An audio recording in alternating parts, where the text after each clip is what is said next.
ಎಲ್ಲಾ ಹಾನಿಯಿಂದ ಕೂದಲನ್ನು ರಕ್ಷಿಸುತ್ತೆ. ಬರೀ Amrut noni reach root premium hair oil. Prajwal Revanna ಅವರು ಈಗ ಜೆಡಿಎಸ್ ಕೋರ್ ಕಮಿಟಿ ಸಭೆ ನಂತರ ಉಚ್ಚಾಟನೆ ಮಾಡಿದ್ದಾರೆ. ಅದು JDSನ ಆಂತರಿಕ ವಿಚಾರ, ಅವ್ರ ಪಕ್ಷದ ಆಂತರಿಕ ವಿಚಾರ. ಈಗಾಗಲೇ ಕುಮಾರಸ್ವಾಮಿ ಅವರು ನಿನ್ನೆನೂ ಕೂಡ ಹೇಳಿಕೆಯನ್ನು ಕೊಟ್ಟಿದ್ದಾರೆ. ನಾವು ಯಾವುದೇ ಕಾರಣಕ್ಕೂ ಇದರಲ್ಲಿ ಮೂಗು ತೋರಿಸಲ್ಲ. ಕಾನೂನು ಏನಿದೆ ಕಾನೂನು ಕ್ರಮ ತೆಗೆದುಕೊಳ್ಳಿ. ನಮ್ಮ ಸಂಬಂಧಗಳು ಕೂಡ ರೇವಣ್ಣ ಅವ್ರ ಜೊತೆ ನಮ್ಮದೇನು ಸಂಬಂಧನೂ ಕೂಡ ಇಲ್ಲ ಅಂತ ಹೇಳಿದ್ದಾರೆ ಅವರು.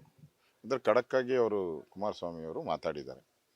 ಆ ದೃಷ್ಟಿಯಿಂದ ಈಗ ಕಾನೂನಿಗಿಂತ ಯಾರು ದೊಡ್ಡವರೇನಲ್ಲ. ಈಗ ಬಂದಿರೋವಂಥ ಏನು ವಿಡಿಯೋಸ್ ಇದೆ ಅವ್ರ ಹತ್ರ, ಅದೆಲ್ಲ ಪೊಲೀಸರು ತನಿಖೆ ಮಾಡ್ತಾರೆ. ತನಿಖೆ ಮಾಡಿ ತಪ್ಪಿತಸ್ಥರು ಯಾರು ಅಂತ ಫೈನಲೈಸ್ ಆದಮೇಲೆ ಮತ್ತು ಕಂಪ್ಲೇಂಟ್ ಕೊಡುವಂಥವ್ರಿಗೆ ಎಲ್ಲರಿಗೂ ಕೂಡ ಹೇಳಿದ್ದಾರೆ ಬಂದು ಕಂಪ್ಲೇಂಟ್ಗಳು ಕೊಡಿ ಅಂತೇಳಿ. ಸೊ ಇನ್ನೂ ಬರಬೇಕಲ್ಲ, ಭಾಳ ಜನ ಕಂಪ್ಲೇಂಟು ತೊಗೊಬೇಕಾಗಿದೆ. ಆ ಕಂಪ್ಲೇಂಟು ಇವೆಲ್ಲ ತೊಗೊಂಡ್ಮೇಲೆ ಈ ಘಟನೆ ಎಲ್ಲಿ ನಡೀತು, ಏನಾಯಿತು ಅನ್ನೋದ್ರ ಬಗ್ಗೆ ಯಾರು ನೊಂದಿದ್ದಾರೆ, ಆ ನೊಂದಿರ್ತಕ್ಕಂಥ ತಾಯಂದಿರು ಅವರು ಹೇಳಿಕೆಗಳನ್ನು ತಗೊಂಡಾದ್ಮೇಲೆ ಇದಕ್ಕೆ ಒಂದು ಪೊಲೀಸರು ಒಂದು ಕಾನೂನಾತ್ಮಕ ಕ್ರಮವಾಗಿ ಅದನ್ನು ಕೋರ್ಟ್ಗೆ ಸಲ್ಲಿಸ್ತಾರೆ. ಒಂದು ಸರಿ ಪೊಲೀಸರು ಇದಾಗಿರೋದು ಘಟನೆ ನಿಜ ಅಂತ ಆದಮೇಲೆ ಸೊ ಎಲ್ಲ ಪ್ರಕ್ರಿಯೆಗಳು ತಾನೇ ಪ್ರಾರಂಭ ಆಗ್ತೈತೆ. As A B J P ನಾನು ಸ್ಪಷ್ಟವಾಗಿ ಹೇಳ್ತೀನಿ, ಈಗ ಅವರು ಲೋಕಸಭಾ ಸದಸ್ಯರು, ಇನ್ನೂ 1 ತಿಂಗಳ ಕಾಲ ಇರ್ತಾರೆ ಅವರು ಲೋಕಸಭಾ ಸದಸ್ಯರು. ಅವರು ನಮ್ಮ BJP ಮತ್ತು JDS ಅಲಯನ್ಸಲ್ಲಿ ಅವ್ರೇನು MP ಆಗಿಲ್ಲ. ಅವ್ರು MP ಆಗಿರುವಂಥದ್ದು ಕಾಂಗ್ರೆಸ್ಸು ಮತ್ತು JDS ಅಲಯನ್ಸಲ್ಲಿ ಅವ್ರು MP ಆಗಿರೋದು. ಅವಾಗ ಕಾಂಗ್ರೆಸ್ ಅವರೇ ಇವ್ರ ಪರವಾಗಿ ಚುನಾವಣಾ ಪ್ರಚಾರವನ್ನು ಮಾಡಿದವರು, ಅವರೇ ಇವ್ರನ್ನ ಗೆಲ್ಲಿಸಿದವರು. ಯಾಕಂದರೆ ಒಂದೇ ಸೀಟ್ ಗೆದ್ದಿದ್ದು ಇಡೀ ಕರ್ನಾಟಕದಲ್ಲಿ. ಆ ಸಮಯದಲ್ಲಿ ಪ್ರಚಾರ ಮಾಡಿಬಿಟ್ಟು ಇನ್ನೂ ನಮ್ಮ ಇದರಲ್ಲಿ ಗೆದ್ದಿಲ್ಲ ಅವರು. ಇನ್ನೂ ಚುನಾವಣೆ ನಡೆದಿದೆ, ವೋಟಿಂಗ್ ಆಗಿದೆ, ಇನ್ನೂ ಗೆದ್ದಿಲ್ಲ. ಗೆದ್ದಾದಮೇಲೆ ನಮ್ಮ ಪಾರ್ಟಿ ಏನು ಕ್ರಮ ತೆಗೆದುಕೊಳ್ಬೋದು ಅದನ್ನು ಮಾಡ್ತಾರೆ. ಈಗ ಅವರು ಸದ್ಯಕ್ಕೆ MP ಅವರು ಕಾಂಗ್ರೆಸ್ಸು ಮತ್ತು JDSನೇ MP ಅವರು ಗೆಲುವಿನಲ್ಲಿ ಇದ್ದಾರೆ. ಅದರಿಂದ ಕಾಂಗ್ರೆಸ್ ಅವರು ಇದಕ್ಕೆ ಉತ್ತರ ಹೇಳಬೇಕು, ನಾವಲ್ಲ. ಕಾಂಗ್ರೆಸ್ ಅವರು ಉತ್ತರ ಹೇಳಬೇಕು. ನಿಮ್ಮನ್ನು ಗೆಲ್ಸಿದಿರಲ್ಲಪ್ಪ ನಾವು ಅಂತೇಳಿ ಕಾಂಗ್ರೆಸ್ ಅವರು ಒತ್ತಡ ಹಾಕ್ಬೇಕು ಅವ್ರ ಮೇಲೆ. ಅದು ತನಿಖೆ ನೋಡಿ, ನನಗೆ ಅದ್ರ ಬಗ್ಗೆ ಗೊತ್ತಿಲ್ಲ. ಪೊಲೀಸರು ಅದ್ರ ಬಗ್ಗೆನೂ ತನಿಖೆ ಮಾಡಬೇಕು. ಯಾಕಂದರೆ ಇಲ್ಲಿ ನೀವು ಪ್ರಶ್ನೆ ಮಾಡೋದು ಪ್ರಜ್ವಲ್ ರೇವಣ್ಣನ ಒಬ್ಬನ ಪ್ರಶ್ನೆ ಅಲ್ಲ.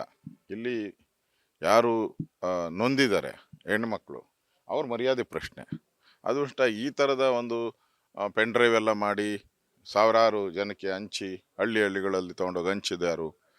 ಇದೆಲ್ಲ ಹಂಚೋ ಅಂಥದ್ದನ್ನ ಮೂಕ ಪ್ರೇಕ್ಷಕರಾಗಿ ಕಾಂಗ್ರೆಸ್ ಅವರು ಅಥವಾ ಪೊಲೀಸರು ಮೂಕ ಪ್ರೇಕ್ಷಕರಾಗಿ ನೋಡಿದ್ದಾರೆ.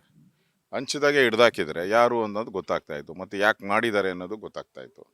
ಚುನಾವಣಾ ಸಂದರ್ಭದಲ್ಲಿ ಈ ಥರ ಆಗುವಂಥ ಘಟನೆಗಳನ್ನು ನೋಡಿದಾಗ ನನಗನ್ಸುತ್ತೆ ಇದು ಚುನಾವಣೆಗೆ ಉಪಯೋಗ ಮಾಡ್ಕೊಂಡಿದ್ದಾರೆ. ಏನೇ ಆದರೂ ತಪ್ಪೇ, ಅದರಲ್ಲಿ 2 ಮಾತಿಲ್ಲ. ತಪ್ಪು ಮಾಡಿದರೆ ಉಪ್ಪು ತಿಂದವರು ನೀರು ಕುಡಿಲೇಬೇಕು. ನನ್ನ ಜೀವನದಲ್ಲಿ ನಾನು ಮಾತ್ರವಲ್ಲ, ನನ್ನ ಕೂದಲು ಕೂಡ ಆಗಿರ್ಬೇಕು ಸ್ಟ್ರಾಂಗ್ ಅಂಡ್ ಸ್ಟೈಲಿಶ್. ಬರೀ Amrut noni reach root premium hair oil ನೊಂದಿಗೆ. Reach root premium hair oil ಮೇಲ್ನೋಟಕ್ಕೆ ನಿಜ ಅಂತ ಅನಿಸಿರೋದ್ರಿಂದನೇ ಈಗ ಕುಮಾರಸ್ವಾಮಿ ಅವ್ರನ್ನ ಸಸ್ಪೆಂಡ್ ಮಾಡಿರೋದು. ಅದರಿಂದ ಕುಮಾರಸ್ವಾಮಿ ಅವರೇನು ಅವ್ರನ್ನ ಪಾರ್ಟಿಯಿಂದ ಹೊರ ಹಾಕಿದ್ದಾರೆ, ಅದನ್ನು ನಾನು ಸ್ವಾಗತ ಮಾಡ್ತೀನಿ. ವಿದೇಶಕ್ಕೆ ಹೋಗೋದಕ್ಕೆ ಏಕಾಏಕಿ ಸುಲಭವಾಗಿ ಹೋಗ್ಬಿಟ್ರೆ BJP ಅವರೇ ಅವ್ರನ್ನ ವಿದೇಶಕ್ಕೆ ಕಳಿಸ್ಬಿಟ್ರು. ನೋಡಿ, ಕಾಂಗ್ರೆಸ್ ಅವರು ಈ ಥರ ಎಕ್ಸ್ಪರ್ಟ್ಗಳು ಭಾಳ ಎಕ್ಸ್ಪರ್ಟ್. ಕಾಂಗ್ರೆಸ್ ಅವರು ಕಂಪ್ಲೇಂಟ್ ಆಗಿತ್ತು ಅವಾಗ FIR ಆಗಿತ್ತು ಅವ್ರ ಮೇಲೆ? ಏನೂ ಇಲ್ಲ, ನ್ಯಾಚುರಲ್ ಆಗಿತ್ತು. ಈಗ ಪೊಲೀಸರು ಬರಿಬೇಕಾಯಿತು ಕೇಂದ್ರ ಸರ್ಕಾರಕ್ಕೆ, ಇವ್ರನ್ನ ಲುಕ್ಔಟ್ ನೋಟಿಸ್ ಕೊಡಿ, ಇವರು ಎಲ್ಲೂ ದೇಶ ಬಿಟ್ಟು ಆಚೆ ಹೋಗಬಾರ್ದು ಅನ್ನೋ ಥರ ತೊಗೊಬೇಕಾಯ್ತು. ಯಾರು ತೊಗೊಬೇಕಾಯ್ತು? ಕರ್ನಾಟಕದ ಪೊಲೀಸರು ತೊಗೊಬೇಕಾಯ್ತು. ಅವ್ರು ತೊಗೊಂಡಿಲ್ಲ ಅಂದರೆ ನೀವು ಕೇಂದ್ರ ಸರ್ಕಾರ ಯಾಕೆ ಮಾಡ್ತೀರಾ? ಇದು ರಾಜ್ಯದ ಲಾಂಡ್ ಆರ್ಡ್ರ್ ಬರೋ ಪ್ರಶ್ನೆ ಬರೋದು ಕರ್ನಾಟಕ ಸರ್ಕಾರದ್ದು, ಕೇಂದ್ರ ಸರ್ಕಾರದಲ್ಲ. ಲಾಂಡ್ ಆರ್ಡ್ರು ಕರ್ನಾಟಕದ ಲಾಂಡ್ ಆರ್ಡ್ರು ಕಾನೂನು ಪ್ರಕಾರ ಕರ್ನಾಟಕ ಸರ್ಕಾರ ಇದನ್ನು ಕ್ರಮ ತೆಗೆದುಕೊಳ್ಬೇಕಾಯ್ತು. ಅವ್ರು ಮಾಡೇ ಇಲ್ಲಲ್ಲ. ಯಾವುದು ಬಂದಿಲ್ಲ. ಯಾರು ಪೊಲೀಸ್ ಅಧಿಕಾರಿಗಳು ಬರೆದಿದ್ರೆ ತೋರಿಸಿ ಅದನ್ನು ಮಾಧ್ಯಮಕ್ಕೆ ಅದನ್ನು ಬಿಡುಗಡೆ ಮಾಡಿ.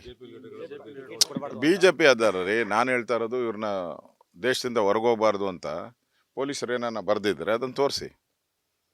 ಆ ಥರದ್ದೇನು ಬರೆದಿಲ್ಲ ಪೊಲೀಸರು ಕೇಂದ್ರ ಸರ್ಕಾರಕ್ಕೆ.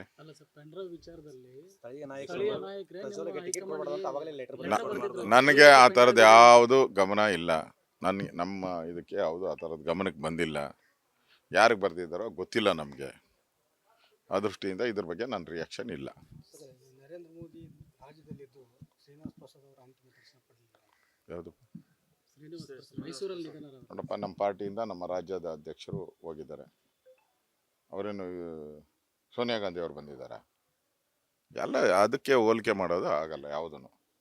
ನೋಡಿ, ಗೌರವಾನ್ವಿತವಾಗಿ ಶ್ರೀನಿವಾಸ್ ಪ್ರಸಾದ್ ಅವರು ರಾಜಕೀಯ ನಿವೃತ್ತಿಯನ್ನು ಪಡೆದಿದ್ದಾರೆ. ನಮ್ಮೆಲ್ಲರ ಹಿರಿಯ ನಾಯಕರು, ಒಬ್ಬ ದಲಿತ ಮುಖಂಡರು. ನಮ್ಗೆ ಗೌರವ ಇದೆ ಅವ್ರ ಬಗ್ಗೆ. ಅದಕ್ಕೆ ನಮ್ಮ ರಾಜ್ಯ ಅಧ್ಯಕ್ಷರು ಹೋಗಿದ್ದಾರೆ, ನಮ್ಮ ಪ್ರತಾಪ್ ಸಿಂಹ ಅವರು ಹೋಗಿದ್ದಾರೆ.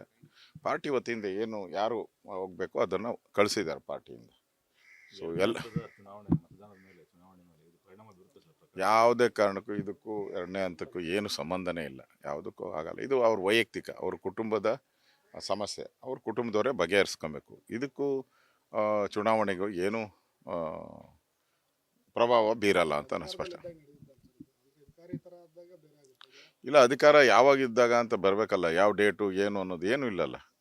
ಕೆಲವ್ರು ಹೇಳ್ತಾರೆ 4 ವರ್ಷ, ಕೆಲವ್ರು 10 ವರ್ಷ ಅಂತಾರೆ. ಏನದರ ಅರ್ಥ ಬರಬೇಕದು, ಬರಲಿ. ಅದು ತನಿಖೆ ಆಗ್ತಾ ಇದೆ. ತನಿಖೆ ಸಂದರ್ಭದಲ್ಲಿ ಸತ್ಯಾಂಶ ಹೊರಗೆ ಬರುತ್ತೆ ಅಂತ ಹಿಂದೆಲ್ಲ ಆದಂತ ಪ್ರಕರಣಗಳು SIT ತನಿಖೆ ಆಯ್ತು, ಬಟ್ ಯಾವುದು ಕೂಡ ಹೊರಗೆ ಬಂದಿಲ್ಲ.